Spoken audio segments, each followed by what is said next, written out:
Sebuah speedboat yang membawa 11 wisatawan terbakar di perairan Kampung Sawing Rai, Distrik Bosman Sari, Kabupaten Raja Ampat, Papua Barat Daya, Rabu 19 Februari 2025. Dari informasi yang diterima Kapusatkom, peristiwa ini terjadi sekitar pukul 8:45 menit.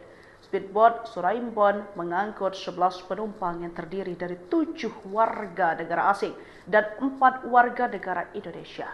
Kebakaran terjadi akibat percikan api yang berasal dari bagian belakang kapal.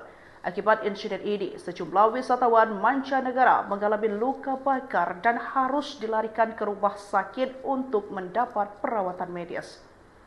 Kapolres Raja Ampat AKBP Igusti Gede Raka Mertayasa mengkonfirmasi bahwa pihak kepolisian langsung turun ke lokasi untuk melakukan penyelidikan sesaat setelah menerima laporan kejadian.